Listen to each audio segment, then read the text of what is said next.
You're listening to Why We Do What We Do.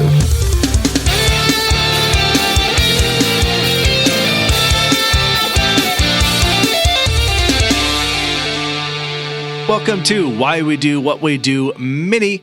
This is your host, Abraham. And this is Shane. What's up, buttholes? We are a psychology podcast, and this is a short form version of our regular discussions that we try and cram just a nice, concise topic down into like a 10 or 15 minute discussion. And today we are talking about the history of toilet paper, why we use toilet paper. So, because we're talking about toilet paper, I would like to issue a warning at the top of this episode. This may be somewhat scatological. There will be discussions of poop and pee, which may result in some giggling and may also make people a little nauseous if that's something you're not capable of hearing. But wanted to let you know up front. Yes. Also, I don't think you're buttholes. I'm sorry I called you that. Yeah, just it was, in relation to our topic at hand today. Yeah. Which, as I said, is toilet paper. Absolutely. So toilet paper or TP or bathroom tissue is a fairly recent invention, even more recent as a product commercially produced for the sole purpose of cleaning your butt after defecation or your perennial area of urine. So it's a cleaning mechanism at this point. Yes. Although this has become a critical staple in American culture, at least, Americans were really not so quick to adopt toilet paper after it first became available. And now pretty much everyone in the United States uses toilet paper, while 70% of people around the rest of the world no longer use toilet paper, or maybe even never did. Yeah, United States being contrarian per usual. So it shows up and we're like, no. And then when everybody stops using it, we go, yes. Right. This is almost a history of paper and a history of plumbing, so be prepared for that. But also a kind of history of puritanical rigidity and elitism, which is fun. Yeah. You wouldn't think there was so much about toilet paper, but there really is. Surprise. A thing worth knowing, I think. Okay, so the question we're asking today, and I'm trying to unpack in this mini, is why do we clean ourselves in our nether regions with dry, rough paper after we do our business? And also, why don't most people do this anymore? How did this product and practice evolve and then also fade away? Yes, so let's go ahead and get into some fun stuff about this. Toilet paper is usually a fairly soft manufactured paper in perforated squares that is 4.5 inches or 11.4 centimeters wide and about 75 feet or 23 meters long, wrapped around a typically cardboard tube. Yes. If that isn't the most specific description of toilet paper I've ever seen, then you're welcome. We've got to define our terms, Of course. Now, okay, so why do we use toilet paper? I'm actually going to spoil that right now because there is a very specific reason that most animals that are not humans they don't use toilet paper. If they clean themselves at all, they do so in a different way. So this actually is due to the sort of shape and nature of human genitalia, including our anuses. And most anthropologists and I think biologists at this point believe it's also due to the fact that we carry an upright posture, which is fairly uncommon. And so because of this, because the way our genitals are arranged and how they look, how they're shaped, how they appear in our bodies, and because we walk upright, we have needed a way to clean ourselves after we evacuate our various waste disposal systems, that is pooping and peeing. And so that's essentially why. It's because of the way our bodies are shaped. We are more prone to getting more dirty. Like most animals do not have butt cheeks that come around and like surround the anus as completely as ours do, or have their genitalia with the perennial urine area that is so close to the skin and sort of dribbles around a bit. Right. So this brings up toilet paper, and toilet paper itself is fairly recent, and so is paper. Paper is a fairly recent invention, and as far as human history goes as well. So what have people been using for most of history? It's kind of difficult to tell, because we know people have needed to wipe because of sort of, as I said, as our bodies are shaped, right? But because toilet paper is so new in human history, and we'll talk about that, it's like, well, if we have to use it, what have people been doing? Well, it is difficult to tell because, for one, people weren't keeping detailed records of how they cleaned up after pooping. Also, they didn't have paper, so they weren't really keeping detailed records at all. And for another thing, what people could or did use was almost certainly organic and would pretty easily break down very rapidly and decompose, which meant it left little or no trace of its use. However, historians and anthropologists believe that what people most likely used was kind of anything that was around, depending on where they were geographically and what was around them. Yeah, so a couple examples were things like moss, grass, leaves, snow, which seems like that would hurt. I do not want to put an ice cube on my butt. And it gets worse because some people might have used sand. Ooh. Definitely people used water. They might sort of put themselves in like a running body of water or something. Sure. And then in the warmer climates where there were coconuts, it was very common for people to use coconut fibers. Or they could use hay, cotton, or linens, but those were for the wealthy. Or literally anything similar that we didn't mention. Anything that meets any of the criterion that we just talked about could have been used. I'm surprised you didn't drop a Sylvester Stallone Demolition Man joke in here about the shells. Oh, seashells is another thing that came up I forgot to put on the list. But I actually have never seen Demolition Man. I'm ashamed. So no, you don't need to see it. It's not very good. But basically, okay. Sylvester Stallone wakes up as a cop in the future, and like Sandra Bullock has to explain to him that there are 3 seashells that are used to wipe butts. But doesn't ever explain it how like it's done. Just goes, there you go. Like there's no toilet paper in the future. I found some evidence that Greeks actually used rocks to scrape themselves. Ooh. As a matter of fact, they may have been chiseled rocks. Yeah. And historians believe that the Greeks may have carved the names of their enemies into the rocks that they used to scrape their poop. Because those are the kind of people that Greeks were. Oh man, I love that period of history where like the Greeks and the Romans, like everybody was just sarcastic. Right. It might have been the Greeks I forget where it was, but it was somewhere around that time or in that era where like the first dick joke was carved onto a wall, like it was graffiti. Oh, I do remember this. And it's like at that time, it's just like, man, what a great time. I mean, not a great time because it was probably really terrible to live at that time because you're scraping your butt with rocks. But I mean, you know, it's nice that a group of people had such a great sense of humor, I guess. The audio equivalent of scraping your butt with rocks is listening to ads.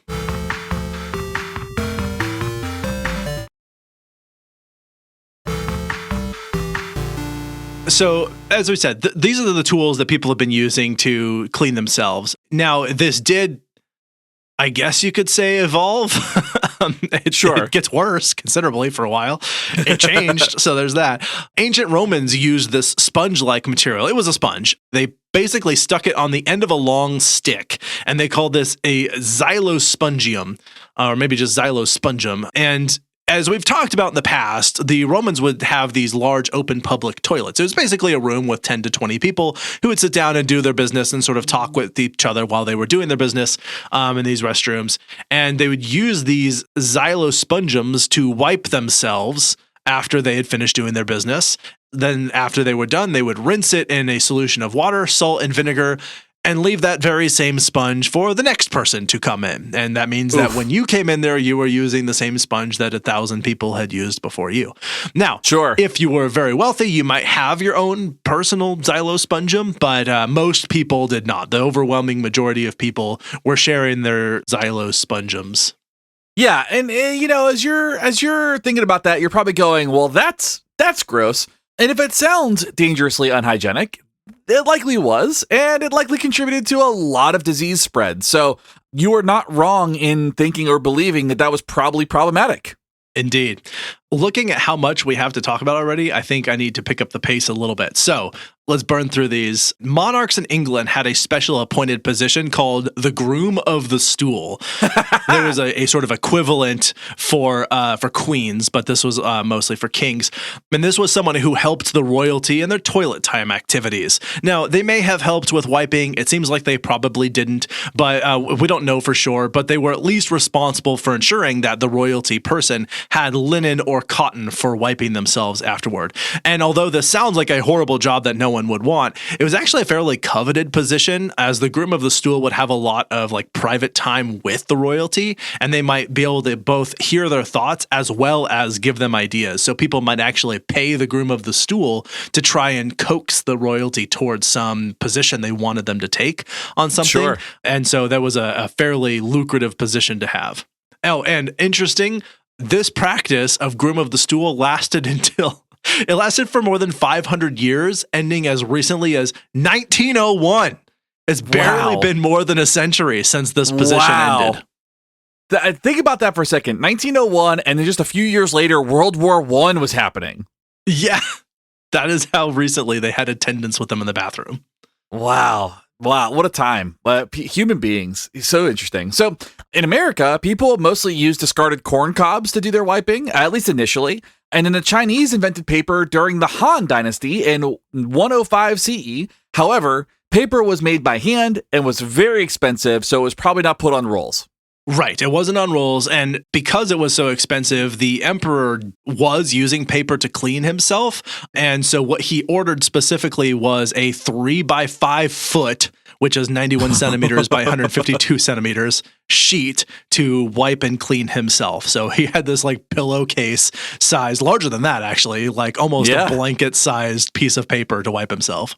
Oh, man, that's wild. So paper was too expensive to be used commonly to wipe oneself, like we just established, until Johannes Gutenberg invented the printing press, and the demand for paper drastically increased. So once it was easily available, it was all over the place. Yeah, and then paper manufacturing became automated and was made in factories and could be made much more cheaply. And so at that point, we then started having things like newspapers and zines, although at the time they were more like marketing catalogs. And once these started being widely available, they were basically cheap or even free to obtain. Like Sears and Roebuck just basically gave away catalogs of their things. And again, they were trying to recruit sales. And so it was very easy for people to obtain. And so people used this as their wiping implement, and added bonus, they could read it first while they were doing their business and then wipe themselves with it. Yeah. Now, in 1857, the first commercially designed toilet paper was developed by a man named Joseph Gayety. I imagine that's how I would. I believe that. So, yeah. And appeared in the United States drugstores. So this wacky new invention was called, quote, medicated paper for the water closet, and it had 500 sheets, and it sold for 50 cents. However, this was, as we said, 1857, and the prudish Americans could not fathom buying something that was publicly declaring itself as used for something as disgraceful and as private as your restroom time. Also, they were already using these free catalogs that they could read and wipe themselves, so why would they pay for paper? And thus, it actually took a long time for toilet paper to really start to catch on. Yeah, further, at this point, people were mostly still doing their business in holes in the ground or buckets or any other empty receptacle that they'd commonly throw near in the nearby fresh water supply, by the way. They'd empty that bucket into whatever. Yeah, what should have been drinking water. Yeah, not good. Until people started inventing a way to move water around more easily. Which leads us to indoor plumbing. And once indoor plumbing started becoming common, newspapers, book pages, and catalogs would pretty drastically clog up the new plumbing system and really could not be used for wiping in systems where plumbing existed. Yeah, so while most people didn't have plumbing in their homes, toilet paper was reserved for fancy hotels and wealthy people. So, of course, it was for the upper echelon of folks. Yes. Which happened. I mean, it had kind of been the case all the way, up to this point. Yeah. Now, in 1879, Clarence and Edward Scott started buying paper, and they were just buying these huge amounts of paper in bulk, and then they would package it in their brand and sell it to hotels as use for toileting and wiping and that sort of thing. So this is Scott toilet paper. While the king's got somebody wiping his butt over in England, Americans got it figured out. You know what I'm saying? That's right. They're still wiping their butts for another 22 years. Now, in 1902, they started manufacturing their own toilet paper, Scott toilet paper, to be sold to the wealthy and businesses. Now, Scott toilet paper, because they were the first ones to start doing this, they became the #1 selling brand of toilet paper in the whole world. And what happened is people would go to these fancy, luxurious hotels, and they would want that toilet paper for themselves. And so they would go out and they would start buying Scott toilet paper also. Yeah. And then in 1935, toilet paper manufacturers started calling their TP, their toilet paper, splinter-free to emphasize comfort. But also, could you imagine getting a splinter? I was just like, hold on. You're now, this has been around since, for at this point, like 60 years. Yeah, 50, 60 years, yeah. Yeah. So at this point, you're now calling this splinter-free. What was going on with toilet paper? Yeah, what was happening? Yeah, like, oh my God. You know how many Oh, splinters man. I would need to get from toilet paper before I stopped using it altogether? One. Exactly one. Yeah, that is more than enough. Anyway, there wasn't much of a difference in the toilet paper, but they were just trying to emphasize that it was really comfortable. But Sure. that's still just a very weird thing to use. Like, now your Coca-Cola comes without poison. I'm like, wait, what? Well, actually, what was I doing before? So in the US, TV companies would still not allow advertisers to call their product toilet paper until the 1970s. Instead, it was called bathroom tissue, which is why you'll still see the name today because of the hilariously stupid rigidity of conservative Americans. I mean, I think it was like in the 60s or 70s, the first toilet flushing on TV happened. Like they would not allow toilets to flush on TV. Yeah, exactly. That's pretty recent. Like we're talking again, just like 50 years ago. Yeah. You could only call it bathroom tissue or you could not advertise with that. Although it is now a staple in American homes, it hasn't even been a full century yet that this has been around. And so again, this is now a staple in American homes. Most people around the world have switched to using bidet toilets. And if you're not familiar with those, essentially what they do is they just shoot a small stream of water into your nether region from the toilet, and it comes from a fresh water supply. It's not shooting water that's already in the toilet. It's like set up to its own line, and that uses that to basically spray down your anus or vagina or penis or whatever you are using there, and to wash it off that way. And it's actually generally considered to be both more hygienic and better for the environment. Right. So they don't require a single-use disposable product to be manufactured by using wood pulp, which means from trees planted or harvested from forests and grown using tons of water. It's not wrapped in plastic, and it's not shipped to a location only to be flushed down a sewage system that must be regulated and monitored. The only requirement is a little extra water and using substantially less than is used to grow farmed trees or less than the damage that's caused by the deforestation while harvesting trees. And they're also very thorough. So, like, it ends up working out overall. Like, it's a net gain. Yeah, exactly. So, anyway, that's why people use toilet paper. That's why most people don't use toilet paper anymore. Bidets are cheaper, more hygienic, and better for the environment. And so that's the history of toilet paper. Is there anything you'd like to add or anything that I missed before I wrap this up? Stay clean. Stay clean. That was our Why We Do What We Do mini, and we are out. Yeah. You've been listening to Why We Do What We Do.